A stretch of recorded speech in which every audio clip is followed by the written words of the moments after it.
सर्वांना नमस्कार। आज आपण घन आणि घनमूळ हे जे आपण क्वेश्चन दिले होते त्या टेस्टचं आज आपण स्पष्टीकरण बघणार आहोत। त्या अगोदर आपण जो मागचा व्हिडिओ होता वर्ग आणि वर्गमूळ। आता वर्ग आणि वर्गमूळमध्ये आपण काय बघितलं की एक 2 अंकी संख्येचा वर्ग कसा करायचा, 3 अंकी संख्येचा वर्ग कसा करायचा, जर एकक स्थानी 0 असेल तर त्याचा वर्ग कसा करायचा, एकक स्थानी 5 असेल तर त्याचा वर्ग कसा करायचा, किंवा 0 किंवा 5 नसेल आणि दुसरं असेल एकक स्थानी त्या संख्येचा गुणाकार पद्धतीने वर्ग कसा करायचा, आपण हे सर्व बघितलं। त्यानंतर आपण बघितलं होतं पूर्ण वर्ग संख्या। पूर्ण वर्ग संख्या म्हणजे ज्या संख्येचे एकक स्थानी 3, 2 आणि 3, 7 आणि 8 ही संख्या असते ती संख्या पूर्ण वर्ग संख्या असू शकत नाही। ज्या संख्येच्या एकक स्थानी 3, 2 आणि 3, 7 आणि 8 असतं ती संख्या कधीच पूर्ण वर्ग संख्या असू शकत नाही, म्हणजे ती कोणत्याच संख्येचा वर्ग राहत नाही। त्यानंतर आपण वर्गमूळातून बाहेर काढण्यासाठी आपण एक ट्रिक्स बघितली होती। ती ट्रिक्स अशी होती की जर प्रश्नाचे एकक स्थानी 1 असेल तर उत्तराचे एकक स्थानी 1 किंवा 9 येतं, आणि जर प्रश्नाचे एकक स्थानी 4 असेल तर उत्तराचे एकक स्थानी 2 किंवा 8 येतं, आणि जर प्रश्नाचे एकक स्थानी 9 असेल तर उत्तराचे एकक स्थानी 3 किंवा 7 येतं, आणि जर प्रश्नाचे एकक स्थानी 6 असेल तर उत्तराचे एकक स्थानी 4 किंवा 6 येतं। असं आपण हे वर्गमूळातून त्याला बाहेर काढण्यासाठी हे बघितलं होतं, म्हणजे लगेच आपलं वर्गमूळातून त्याला बाहेर काढता येतं। आपण वर्ग कसा काढायचा, वर्गमूळ कसं काढायचं, पूर्ण वर्ग संख्या कशाला म्हणायचं, हे सगळं आपण वर्गमूळाबद्दल आणि त्याचे क्वेश्चन पण घेतले आणि पूर्ण बघितलं सुद्धा। आज आपण घन आणि घनमूळ बघणार आहे। तर आपला घन कशाला म्हणायचं, घन हा त्या संख्येचा 3दा केलेला काय असतो, गुणाकार असतो। घन म्हणजे जी संख्या दिली तिचा किती वेळेस गुणाकार करायचा, 3 वेळेस, त्या संख्येला काय म्हणतात, घन म्हणतात। तर आपल्या 1 नंबरचा क्वेश्चन होता 12चा घन काढा। कितीचा, 12चा। आता 12चा आपल्याला घन काढायचा आहे, म्हणजे काय करायचं आहे की ही 12 संख्या 3 वेळेस आपल्याला गुणाची, 12 गुणिले 12, 12 गुणिले, म्हणजे 3 वेळेस गुणल्यानंतर काय होतं, त्या संख्येचा घन निघतो। आता आपण गुणाकार करू, पहिले 2चा गुणाकार करून घेऊ। 12 गुणिले 12, बे 1 बे, बे 2 4, बे 1 बे, त्याच्यानंतर बे 1 बे, 1 1 1, 4 4 4, 144, म्हणजे पहिले 2 याचे आपण जे गुणाकार केला त्याचं 144 आलं। आता राहिलेली 12 हे 144ला गुणाचं, बे 4 8, बे 4 8, बे 1 बे, नंतर 1 न गुणलं म्हणल्यावर जसेच तसं येईल। आता याची बेरीज करायची, 8 8 आणि 4 12, 3 आणि 4 7, 1, म्हणजे 12चा घन आहे 1728। काय आहे 12चा घन, 1728। 12चा घन आला 1728, आपलं उत्तर आहे 2 नंबरचं 1728। आता तुमच्या लक्षात आलं असेल की जर 12चा जर 3 वेळेस गुणाकार केला तर आपल्याला काय येतं, 12चा घन येतो। जर 12चा वर्ग पाठ असेल तर 12चा वर्ग किती आहे, 144, म्हणजे आपली एक स्टेप गुणाकार आपला कमी होतो। जर आपण 144 12चा वर्ग घेतला, 12 गुणिले 12 144, त्याच्यानंतर गुणिले 12 केलं आणि 1728 आलं, तर म्हणजे वर्ग जर आपला पाठ असेल तर आपली एक स्टेप कमी होऊ शकते। आणि तसंच तर आपल्याला घन पण आपल्याला 20 पर्यंत पाठ करायचे, म्हणजे सरळ आपलं काय होतं, उत्तर निघतं। पण वर्ग जर पाठ असेल, समजा मोठी संख्या आहे, 20 पेक्षा मोठ्या संख्येचा घन विचारला आणि त्या संख्येचा समजा आपल्याला आता 25 या संख्येचा घन विचारला, समजा तर 25चा वर्ग आपल्याला माहीत असेल 625, तर 625 आणि एकदा आपण 25चा गुणाकार करून तो घन काढू शकतो, म्हणजे आपली एक स्टेप कमी होऊ शकतो। आपला आता समोरचा प्रश्न होता 25, कितीचा, 25, आपल्याला 25चा घन काढा सांगितला, बरोबर आहे। 25चा घन म्हणजे 25 गुणिले 25 किती वेळेस करावं लागेल, 3 वेळेस। 25चा घन काढासाठी आपल्याला 25 किती वेळेस गुणाकार करावा लागेल, 25 गुणिले 25 गुणिले 25। आता मी तुम्हाला सांगितलं होतं आत्ताच की जर आपल्याला 25चा वर्ग पाठ असेल तर आपण आता आपण काय केलं होतं, 25चा म्हणजे इथं 3 वेळेस 25 आहे। जर आपलं 25चा वर्ग जर आपला पाठ असेल तर आपण एक स्टेप आपली कमी होऊ शकतो, म्हणजे आपण 25चा हे दोघांचा गुणाकार किती येणार आहे, 625, म्हणजे ते आपलं पाठ आहे। आणि जर नसेल पाठ तर सरळ काय करायचं, 25चा 25 एकदा गुणाकार करायचा, जे उत्तर येईल त्याला हे गुणाकार करावं लागतं, म्हणजे आपण 25 गुणिले 25 625 घेतलं, कारण आपला वर्ग पाठ आहे। त्यानंतर राहिले 25 आपण त्याला गुणाकार करू, बरोबर आहे। आता आपण 25 करू, 5 5 25, हातच्या आले 2, 5 2 10 2 12, हातच्या आला 1, 5 30 आणि 31, इथपर्यंत आपली पहिली पायरी झाली। आता दुसरी पायरी करू, बे 5 10, हातच्या आला 1, बे 2 4 आणि 1, 5. आता हातचे घ्यायची गरज नाही कारण 5 झाला सिंगल अंक आहे आणि बेसकी 12. अशा पद्धतीने आपलं झाला. आता आपण याची काय करू, बेरीज करू. 5 2 6 5 1. म्हणजे आपलं जे 2 नंबरचं उत्तर होतं, 2 नंबरचा जो प्रश्न आहे त्याचं उत्तर होतं 15,625. अशा प्रकारे 25चा घन आला. आता अशा प्रकारचं आपल्याला करायचंय. किती पण विचारलं, 1 अंक असो 2 अंक असो 3 अंक घन विचारला तर त्याला सरळ सरळ आपल्याला गुणाकार करणे 3 वेळेस करणे. किती वेळेस करणे, 3 वेळेस. फायदा एवढाच होऊ शकतो, जर आपले वर्ग पाठ असेल तर आपली पहिल्या जी गुणाकाराची स्टेप आहे 2, जे आपण पहिल्या 2 वेळेस गुणणार आहे ती आपली तेवढी स्टेप कमी होती आणि आपला वेळ वाचतो. आणि सरळ सरळ आपल्याला काय करणे, तिसऱ्या संख्या गुणाकार करून आपल्याला ते घनमूळ काढणे, आपलं घन काढायचं आहे. आता त्याच्यानंतर आपल्याला आता आपण घन कसं काढायचं हे बघ. आता आपला 3 नंबरचा प्रश्न होता की घनमूळ काढा. आता जर असा प्रश्न आपल्याला आला परीक्षेमध्ये याचं घनमूळ काढा आणि खाली आपले ऑप्शन आहे 47 48 49 46, तर आपण प्रत्येक ऑप्शनला गुणाकार करत बसून ते उत्तर काढणार आहे का नाही, आपल्याला तेवढा वेळ पण नाही आहे आणि खूप टाइम जाईल त्यामध्ये. त्यासाठी आपण काय करणार, याची एक ट्रिक्स बघणार आहे. आता सगळ्यात लक्षात ठेवा की हे असं येतं आणि याचं काय म्हणतात ते घनमूळ काढा. आता एवढं लक्षात ठेवायचं, जर प्रश्नाच्या एकक स्थानी 1 असेल तर उत्तराच्या एकक स्थानी पण काय येतं, 1 येतं. जर प्रश्नाच्या एकक स्थानी 4 असेल तर उत्तराच्या एकक स्थानी पण काय येतं, 4 असेल. म्हणजे 4चा घन किती, 64. म्हणजे जर इकडे 4 असेल तर उत्तराला किती येणार आहे, 4 येणार, 100%. आता 5चा घन 125 आहे, म्हणजे इकडे प्रश्नात जर 125 असेल इथं तर उत्तराला किती येणार, 5 येणार, एकक स्थानी 5 येणार आहे. आता 6चं घन किती आहे, 216. म्हणजे प्रश्नात जर एकक स्थानी 6 असेल, आता इथं किती एकक स्थानी 6 आहे, तर आपल्या उत्तरात 101% एकक स्थानी काय येणार आहे, 6 येणार आहे. एवढं लक्षात ठेवायचं. जर प्रश्नाचे एकक स्थानी 6 असेल तर उत्तराच्या एकक स्थानी 6 येतं. जर प्रश्नाचे एकक स्थानी 9 असेल तर उत्तराच्या एकक स्थानी 9 येतं. आणि जर प्रश्नाचे एकक स्थानी 0 असेल तर उत्तराच्या एकक स्थानी सुद्धा 0 येतं. 1 4 5 6 9 आणि 10 किती अंक आहे, 1 4 5 6 9 आणि 10. यांचं कसं आहे, ज्या प्रश्नाच्या एकक स्थानी ते असताना तेच असतं. 1च्या एकक स्थानी 1, 4च्या एकक स्थानी 4, 5च्या एकक स्थानी 5, 6च्या एकक स्थानी 6, 9च्या एकक स्थानी 9 आणि 0च्या एकक स्थानी 0. म्हणजे हे जर प्रश्नात असेल तर उत्तरात सुद्धा एकक स्थानी हेच असतात. एवढे अंक लक्षात ठेवायचे हे आपल्याला घनमूळ काढायसाठी. आता राहिला प्रश्न कोणता, 2 8 3 7. जर एकक स्थानी 2 असेल तर 8 उत्तरात असतं. प्रश्नाचे एकक स्थानी 2 असेल तर उत्तराचे एकक स्थानी 8 असतं. आणि जर प्रश्नाचे एकक स्थानी 8 असेल तर उत्तराचे एकक स्थानी 2 असतं. आणि जर प्रश्नाचे एकक स्थानी 3 असेल तर उत्तराचे एकक स्थानी 7 असतं. आणि जर प्रश्नाचे एकक स्थानी 7 असेल तर उत्तराचे एकक स्थानी 3 असतं. म्हणजे 2 8 8 2 3 7 7 3 हे एकमेकाला हे केलेले आहे त्यांनी. बाकीचे जे आपण पाहिलं 1 4 5 6 9 10 यांचं जे प्रश्नात एकक स्थान आहे तेच यांचं उत्तराचं एकक स्थान असतं. आणि राहिला प्रश्न फक्त 2 8 3 7चा. यांनी काय केलेलं आहे, 2 ला 8 8 ला 2 3 ला 7 7 ला 3 आणि ह्या प्रकारे हे फक्त आपल्याला लक्षात ठेवायचं आहे. कारण हे लक्षात ठेवावंच लागेल, त्याच्याशिवाय हे आपल्याला बाहेर निघणार नाही. याच्यातून वर्गमूळ घनमूळ काढण्यासाठी आपल्याला लक्षात ठेवावं लागेल. त्याच्यासाठी हे आपल्याला पाठच करून घ्यायचं आहे एवढं. आता जो आपला प्रश्न आहे त्याच्या एकक स्थानी काय आहे, 6 आहे, बरोबर आहे. तर आपल्या उत्तराच्या एकक स्थानी काय येणार आहे, 6 येणार आहे. मग आता तुम्हाला ऑप्शन पाहून कळालं असेल की एकक स्थानी 6 असणार, एकच ऑप्शन आहे फक्त 4 नंबरचा.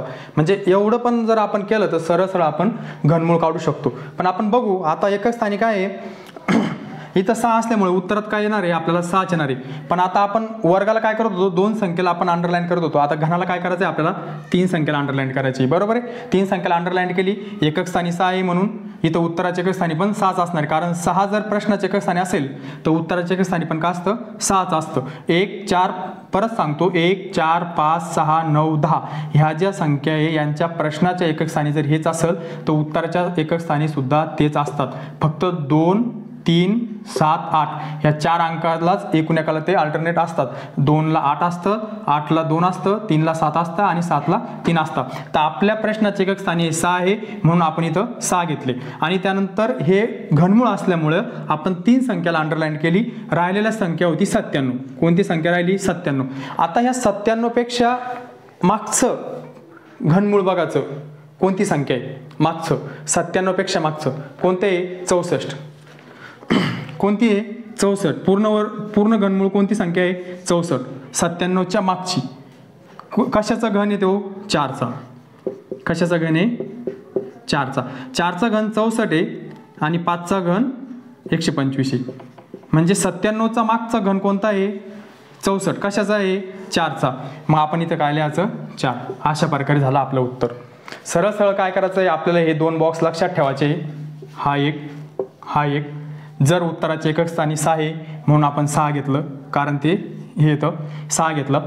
3 संख्येला आपण अंडरलाईन केली. राहिलेले 97 होते. जी संख्या राहिला असेल त्या 97चा मागचा घन घ्यायचा, जो असेल तो 4चा घन होता म्हणून आपण इथं 4 लिहिलं. कोणतीही संख्या असो, इथं 3 संख्या अंडरलाईन केली, इथं 2 अंकी असो 3 अंकी असो, किती मोठी संख्या असली, इथं 2 अंकी संख्या असला ना त्याच्या मागचा घन घ्यायचा. 3 अंकी संख्या असेल त्याचा मागचा घन घ्यायचा. फक्त एवढं लक्षात ठेवायचं, पहिले 3 अंकाला अंडरलाईन करायची आणि एकक स्थानचा अंक कोणता आहे त्याच्या बदल्यात कोणता अंक घ्यायचा आहे तो पहिले घ्यायचा.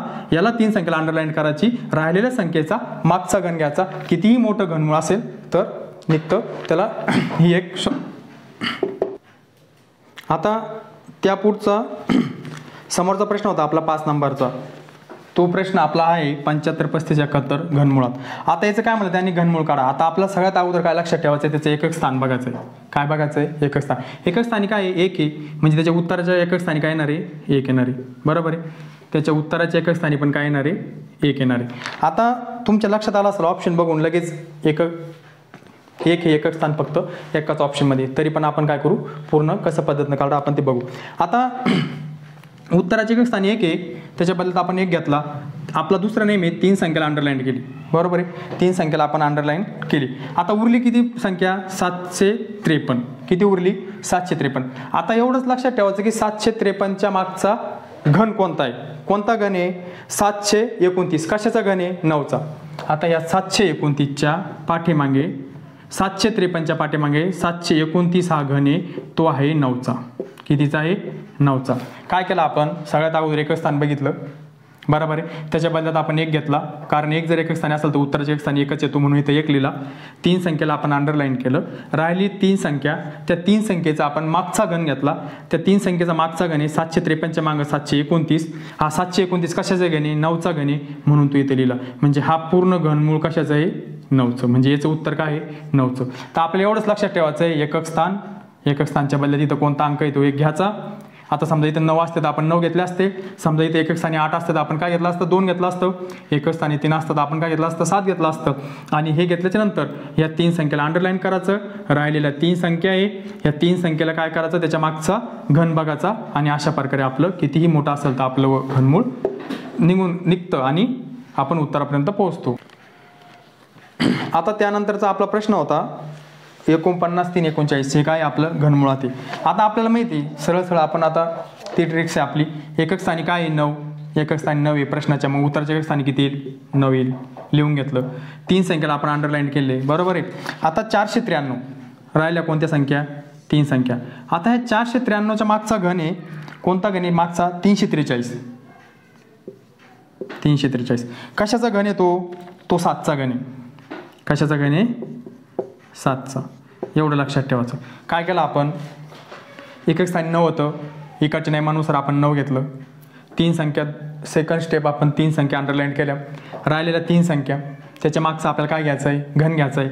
त्याच्या मागचा घन आहे 343, बरोबर आहे. तो कशाचा घन आहे तो 7चा घन आहे. मग इथं 7 लिहून घेतलं. अशा प्रकारे आपलं उत्तर आलं. एवढंच आपल्याला याच्यात लक्षात ठेवायचं आहे. आता आपला समोरचा प्रश्न होता की अशी संख्या शोधा की जिचे वर्गमूळ आणि गळमूळ समान आहे, बरोबर आहे. आता आपण ऑप्शन पहिला घेऊ 2. 2चा वर्ग 4, 2चा घन किती आहे 8, म्हणजे पहिला ऑप्शन त्याचं वर्गमूळ आणि घनमूळ समान नाही त्याच्यामुळे कटलं. त्याच्यानंतर दुसरं ऑप्शन होतं आपलं 3. आता 3चा वर्ग 9 आणि 3चा घन किती आहे 27, म्हणजे ते पण ऑप्शन नाही आपलं.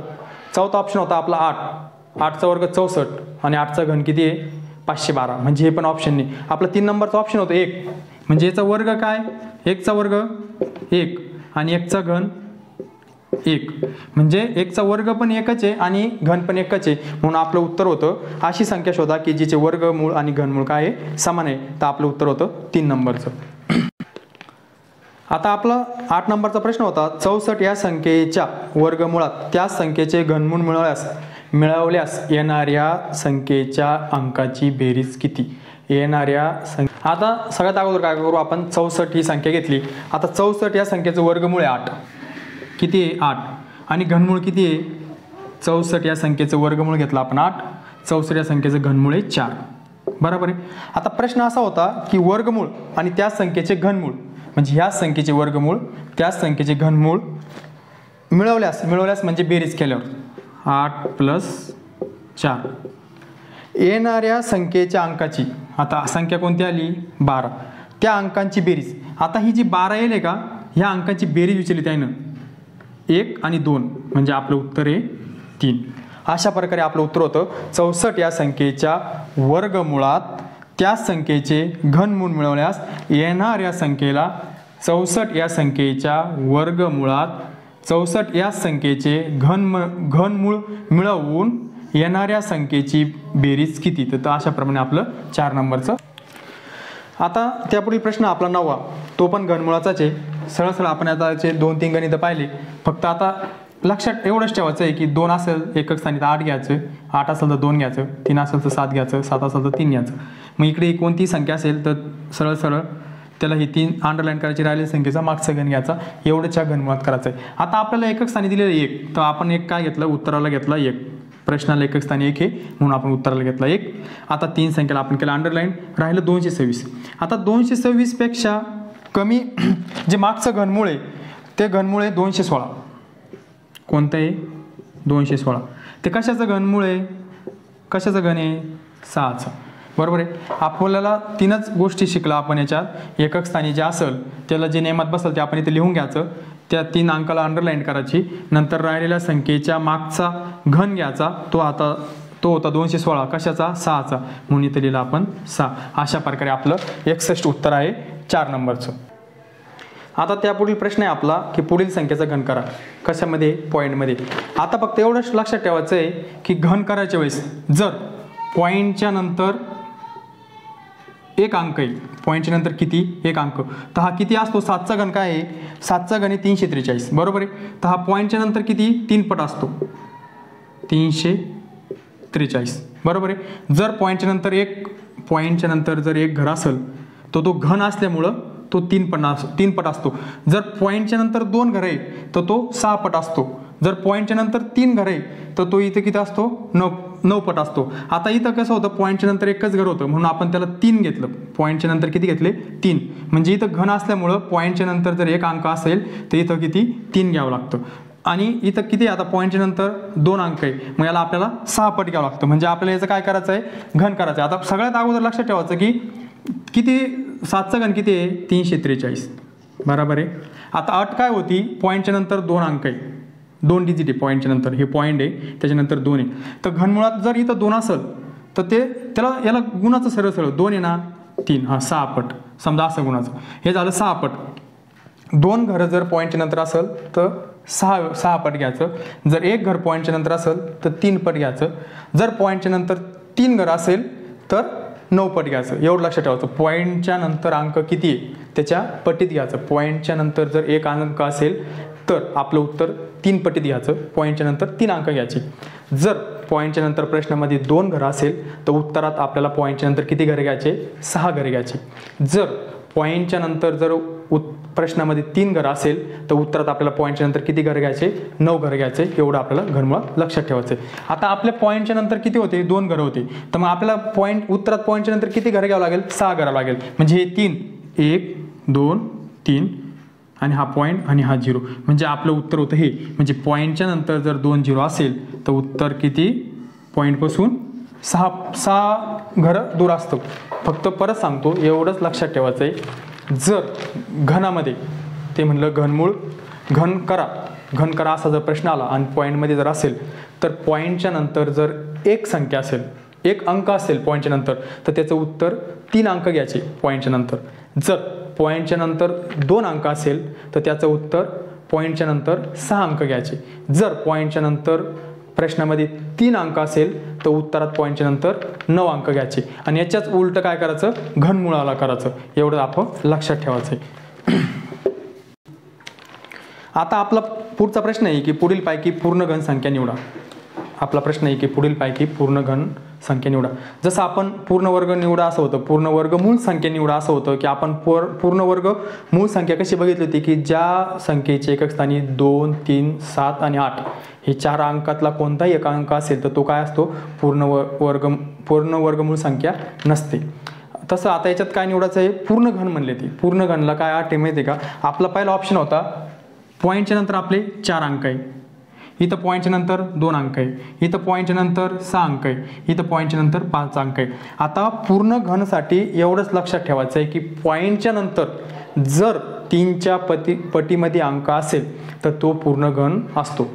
कितीच्या पटीत, 3च्या पटीत, म्हणजे 3 पाहिजे पॉईंट नंतर, नाहीतर मग 6 पाहिजे, नाहीतर 9 पाहिजे, नाहीतर मग किती पाहिजे, 12 अंक पाहिजे. कशाच्या नंतर, पॉईंटच्या नंतर. ती संख्या काय असते, पूर्ण घन संख्या असते. एवढंच लक्षात ठेवायचं आहे. पूर्ण घन संख्या कशाला म्हणतात, तर पॉईंटच्या नंतर जर 3च्या पटीत संख्या असेल तर ती कोणती संख्या असते, पूर्ण वर्ग संख्या असते. आता आपण इथं बघू, 1 नंबर ऑप्शनमध्ये 4 आहे म्हणजे ही 3च्या पटीत नाही म्हणून ही पूर्ण घन संख्या नाही आहे. इथं पॉईंटच्या नंतर 2 आहे, ही पण पूर्ण घन संख्या नाही आहे. इथं पॉईंटच्या नंतर 6 आहे म्हणजे ही पूर्ण घन संख्या आहे. इथं पॉईंटच्या नंतर 5 आहे म्हणजे ही पण नाही. अशा पद्धतीनं एवढंच आपल्याला लक्षात ठेवायचं आहे. आता आपल्याला वरती घन दिलेले आहे 0.343, 512, 729 हे आपल्याला काय दिलेले घन, आणि त्याला आपल्याला आता या घनातून याला काढायचं आहे म्हणजे आपल्याला याचं घनमूळ शोधायचं आहे. काय शोधायचं आहे, घनमूळ शोधायचं आहे. म्हणजे आपल्याला याच्यातून याला बाहेर काढावं लागलं. आता सगळ्यात अगोदर काय माहिती आहे, 343चं घनमूळ किती आहे, 7. आता आपण पॉईंट नंतर इथं एकच का घेतलं, कारण आपण बघितलं होतं जर पॉईंट नंतर 1 असेल तर उत्तरात किती असतं, 3 पॉईंट असतात. त्याच्यामुळे आपण पॉईंट नंतर जर इथं जर प्रश्न 3 आहे तर इथं आपल्याला किती घ्यावं लागेल, 1 लागेल. हे एवढं लक्षात ठेवा तुम्ही. पॉईंट नंतर जर घनमुळाचा जर आपल्याला घन करायचा आहे तर कितीनं वाढावं लागत होतं, पॉईंट नंतर किती अंक वाढावं लागत होते, 3. तर मग इथे ऑलरेडी 3 आहे तर मग आपल्याला किती करावं लागेल, 1. त्याच्या विरुद्ध करायचं आहे. आता इथं 512 तुम्हाला माहिती आहे कशाचा घनमूळ आहे, 8चं, बरोबर आहे. मग 8 किती संख्या, 1, 2, 3, 4, 5, 6 म्हणजे किती, 2. आपण अगोदर बघितलं होतं जर प्रश्नात जर 2 असेल पॉईंट नंतर तर उत्तरात किती घ्यावं लागतं, 6 अंक घ्यावं लागतं. आता इथं 6 दिले मग आपण इथे किती घेतले, 2 घेतले, बरोबर आहे. आपण अगोदर बघितलं होतं जर प्रश्नात 3 अंक असेल पॉईंट नंतर तर वरती किती घ्यावं लागेल, आपल्याला 9 घ्यावं लागेल. तर आता इथे वरती 9 दिलेले म्हणून आपण किती घेतले, 3 घेतले. अशा पद्धतीनं आपल्याला लक्षात ठेवायचं आहे. पॉईंट नंतर जर प्रश्न काही असतो तो एखाद्या वेळेस म्हणाल घन काढा, एखाद्या वेळेस म्हणाल घनमूळ काढा, फक्त एवढंच लक्षात ठेवायचं आहे. जर पॉईंट नंतर 3 अंक असेल तर उत्तरात 1 अंक घ्यायचा आहे. आणि जर प्रश्न उलटा आला, जर पॉईंट नंतर 1 अंक असेल तर उत्तरात आपल्याला 3 अंक घ्यायचे. जर उत्तरात आपल्याला 2 अंक दिले तर प्रश्नात आपल्याला 3 अंक घ्यायचे. हे फक्त एवढंच लक्षात ठेवायचं आहे. याला जसं बी आला प्रश्न तर खालीवर घ्यायचा आहे. आता आपल्याला काय सांगितलं, याची बेरीज सांगितली. मग आपण याची बेरीज करू. 0.7 पॉईंट खाली पॉईंट दिला, हा 0 इथे लिहिला, पॉईंट नंतर अंक लिहिले, हा 0 इथे लिहिला, परत पॉईंट खाली पॉईंट दिला, आता हा 0 इथे लिहिला.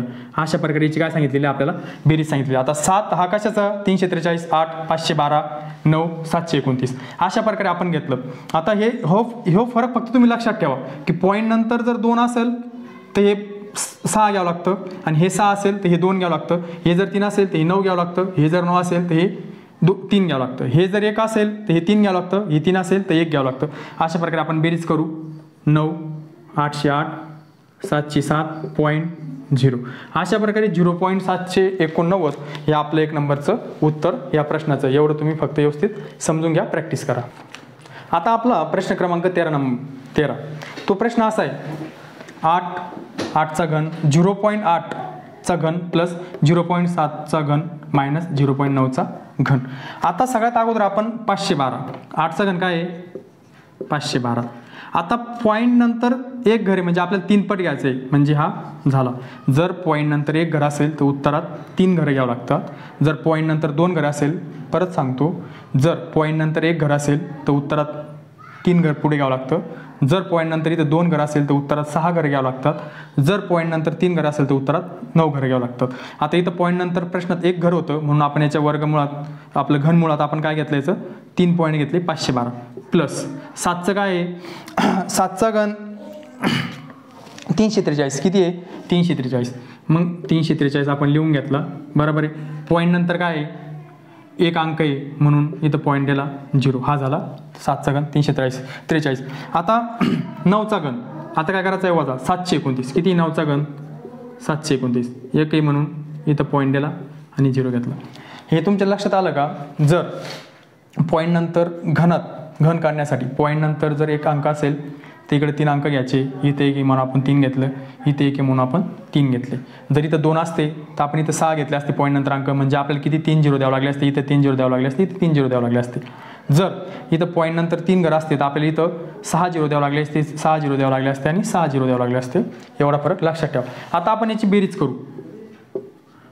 512 पॉईंट खाली पॉईंट 0 343 बरोबर आहे. या दोघांची काय सांगितलेले आहे अगोदर बेरीज, त्याच्यातून आपल्याला हे मायनस करायची. मग आपण काय करू, बेरीज करू. 3 आणि 2 5, 4 आणि 1 5, 5 आणि 3 8, हे 0. आपली बेरीज झाली 855. आता आपली बेरीज झाली 855, किती आली 855.0. आता आपल्याला पॉईंट 0 729 काय करायचंय, याच्यातून वजा करायचं. आता वरती 15 झालं, त्याच्यामुळे आपण इथे 1 घेतला, इकडून उसनं घेतला, या साईडकडून उसनं घ्यावा लागतो. 1 घेतला, इथे झाले 15, 15 मधून 9 गेले, खाली राहिले 6. घेतलेला 1 आपण काय केला, इथं वापस दिला. आता इथे काय झाले 3 आणि वरती 5 म्हणजे तो होतो वजा जातो तिथून, म्हणजे 3 5 मधून 3 गेले 2. आता इथं पण मोठी खाली छोटी म्हणजे सरळ सरळ वजा होतो. 8 मधून 7 गेले 1, हा पॉईंट झाला 0, म्हणजे आपलं उत्तर आलं 126. अशा प्रकारे आपलं 12 नंबर किती 13 नंबर प्रश्नाचं उत्तर 126 आहे. त्यानंतरचा आपला 14 नंबरचा प्रश्न तो असा होता, हे वर्गमुळात 2197 पॉईंट हे 2744. आणि आता लक्षात ठेवा हे घनमूळ आहे दोन्ही, इथं काय दिलेलं आहे घनमूळ, याच्यात काही दिलं नाही म्हणजे काय वर्गमूळ. हा प्रश्न मिक्स होता म्हणजे दोन्ही मिळून हे केलं होतं, हा वर्गमूळ आणि हा घनमूळ. आता एवढं लक्षात ठेवायचं आपल्याला 2197चं वर्ग घनमूळ आहे 13. 2197चं घनमूळ किती आहे 13. आता आपण इथं पॉईंट नंतर 2 अंक काय घेतले, कारण इथं पॉईंट नंतर 6 अंक होते म्हणून इथं आपण पॉईंट नंतर 2 अंक घेतले. त्याचं उत्तर लिहिलं आपण पॉईंट नंतर 2 अंकात, कारण वरती इथं होते 6 अंक. म्हणजे 2197 हा 13चा काय आहे घन आहे, घन आहे. त्याच्यामुळं इथं पॉईंट नंतर 2 याच्यामुळे घेतले की इथं पॉईंट नंतर 6 होते म्हणून इथं आपण 2 घेतले. आता पुढचं जे 2744 हा आपला 14चा घन आहे, कितीचा आहे 14चं घनमूळ आहे आपलं 2744. तर आता पॉईंट नंतर इथे किती अंक होते 3, म्हणून आपण पॉईंट नंतर इथे किती दिला, आपण 1 दिला. आपण याच्या अगोदर भरपूर गणितात बघितले, जर पॉईंट नंतर जर 1 असेल तर उत्तरात आपल्याला पॉईंट नंतर 3 घ्यावं लागतं, आणि जर उत्तरात 3 असेल तर प्रश्नात आपल्याला 1 घ्यावा लागतो. जर पॉईंट नंतर 2 घर असेल तर आपल्याला उत्तरात 6 घर घ्यावं लागतं. पॉईंट नंतर 3 असेल तर उत्तरात आपल्याला 9 घर घ्यावं लागतं. आपण अशा पद्धतीने बघितलं. आता इथं उत्तरात आपल्या प्रश्नात 6 घर होते म्हणून आपण उत्तरात इथे 2 घर घेतले. इथं आपण उत्तरात 3 घर आहे म्हणून आपण 1 घेतला, आणि सरळ सरळ खाली 289 17चा वर्ग आहे म्हणून आपण 0 पॉईंट. इथं वर्गात काय करावं लागतं, वर्ग करायच्या वेळेस जर पॉईंट नंतर 4 संख्या असेल तर वर्ग 2 घ्यावा लागतं, म्हणजे वर्गाच्या वेळेस निम्मा आणि डबल हे 2 गोष्टी असतात. तर आपण सरळ सरळ आपण इथं 17चा वर्ग घेतला. आपण काय केलं फक्त एवढंच लक्षात ठेवा, 2197चं घन हा 13 आहे आणि 2744चा हा 1.4 आहे. तर इथं 3 घर असल्यामुळे इथं 1 घर दिलं आपण उत्तरात, इथं 6 घर असल्यामुळे 2 दिलं, आणि जे खाली होतं ही वर्गाचा क्वेश्चन होता, वर्गाचा प्रश्न होता याच्यात मिक्स केलेला. तो 289 17चा वर्ग आहे, पण पॉईंट नंतर 4 घर असल्यामुळे आपण इथं त्याला पॉईंट नंतर 2 घर दिलं. आता या वर्षांची काय करायची बेरीज करायची आपल्याला 0.13 पॉईंट खाली पॉईंट दिला. आता एवढं लक्षात ठेवा पॉईंट नंतर इथे 1 अंक आहे तो इथे लिहून घ्यायचा, आणि पॉईंट नंतर इथे 1 अंक आहे तो इथे लिहून घ्यायचा, बरोबर आहे. आता आपल्याला काय करायची बेरीज करायची. आता इथं काही नसल्यामुळे आपण 0 घेतला. काय केलं आपण पॉईंट दिला, पॉईंट नंतर 2 घर होते, इथं 0 होता, 0.13 लिहून घेतला. पॉईंट खाली पॉईंट दिला, हा लगेच पॉईंटला लागू नये म्हणून आपण लगेच पॉईंटला शेजारी घेतला, आणि हा इकडे आहे म्हणून हा इकडे घेतला. इथं काही नसल्यामुळे 0 दिला. आता आपण याची बेरीज करू 3 5 पॉईंट खाली पॉईंट 1, म्हणजे आपली बेरीज आली 153. किती आली आपली बेरीज 1.153. आता आपलं बाकी काय राहिलं होतं, भागाकारात 0.17 होतं, 0.017. आता आपली बेरीज आली आणि हे होतं भागाकारात 0.17. आता एवढं लक्षात ठेवा जर पॉईंट नंतर सेम घर असेल तर दशांश सारखं करण्याची काही गरज नाही, ते आपण बघू पुढं. पॉईंट नंतर सेम घरी म्हणजे याच्यातला काय करायचा पॉईंट काढून टाकायचा 153.17. पॉईंट नंतर सेम घर असल्यामुळे आपण काय केलं याच्यातला पॉईंट काढून टाकला, एवढं लक्षात ठेवायचं. आणि याला भागाकार केला आपण 17 1 17 17 53 असे. अशा प्रकारे आपलं उत्तर किती आलं 9. या प्रश्नाचं उत्तर आलं आपलं. आता आपला पुढचा प्रश्न आहे, आपल्या वरती घनमूळ दिलेलं आहे 343 घनमूळ आहे, 512 घनमूळ आहे. आता इथं लक्षात ठेवा इथं 676 काय वर्ग आहे, कारण इथं काहीच दिलेलं नाही. 343 घनमुळात आहे 515 घनमुळात आहे आणि 676 काय वर्गमुळात आहे, बरोबर आहे. आता 343चा घन काय आहे 7.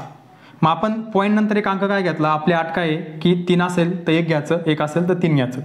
म्हणजे 1चं जर आपलं 7चं जर आपल्याला घनमूळ करायचं आहे, 0.7चं जर आपल्याला घनमूळ करायचं आहे तर 0.343 असतं आणि 343 या घनमुळाचं जर आपल्याला घन करायचं आहे तर 0.7 असतं. म्हणजे लक्षात एवढंच ठेवायचं आहे, जर पॉईंट नंतर एक संख्या असेल तर इथं 3 पॉईंट नंतर 3 संख्या घ्यायच्या आहे, इथं पॉईंट नंतर 6 संख्या आहे.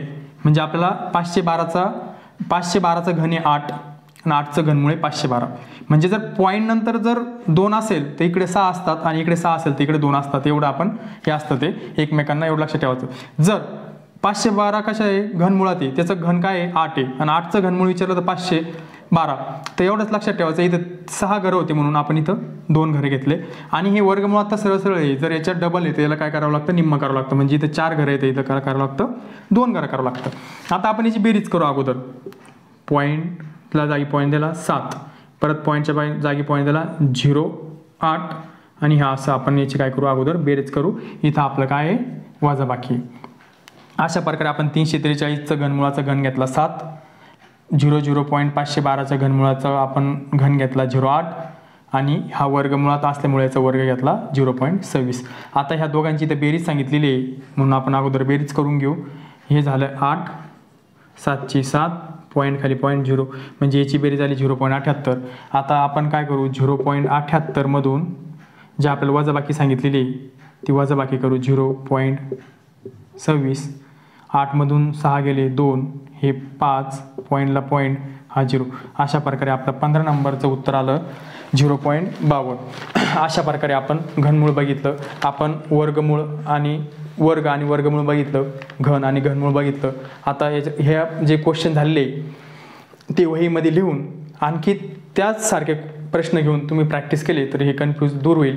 तुम्हाला दोन हे बॉक्स पाठ करायचे, वर्गमूळाचा बॉक्स वर्गमूळ काढताना काय करावं लागतं आणि घनमूळ काढताना तो बॉक्स, की कोणत्या जागी एकच स्थानी अंक असेल तर काय वापरायचं. म्हणजे ह्या पद्धतीनं काय होतं आपल्याला लवकरात लवकर आपल्याला उत्तराकडे पोहोचता येतं. उद्या आपण ऑलरेडी आपण टेस्ट दिलेली आहे अपूर्णांकाची, त्यावर आपण उद्या अपूर्णांकाचा व्हिडिओ बनवू. हे पूर्ण व्यवस्थित लिहून घ्या, समजून घ्या, वारंवार त्याच्यावर प्रश्न सोडवा, हळूहळू होईल प्रॅक्टिस आणि पूर्ण क्लिअर होईल. धन्यवाद. आता आपण हे जे यूट्यूबवर जे आपले होत आहे प्रश्न आणि त्याचं जे स्पष्टीकरण होतं आहे, आता जे कोणी आपल्या ग्रुपमध्ये ॲड नाही आहे की जे आपण अगोदर त्यांना ती वर्कशीट देतो आहे प्रश्नाच्या स्वरूपात आणि ते बघून ते प्रश्न सॉल्व्ह करून हे व्हिडिओ बघतायत, जे कोणी ग्रुपवर ॲड नसेल त्यांच्यासाठी आपण यूट्यूबच्या डिस्क्रिप्शन बॉक्समध्ये टेलिग्रामची लिंक ॲड करणार आहे. त्या टेलिग्रामच्या लिंकला क्लिक करून त्या टेलिग्रामवर रोज हे जे वर्कशीट आहे प्रश्नाच्या स्वरूपातलं ते आपण त्या टेलिग्रामवर सेंड करायचो आणि तिथून तुम्ही ते प्रश्न सोडवून त्याच्यानंतर तुम्ही हा व्हिडिओ बघू शकता यूट्यूबचा.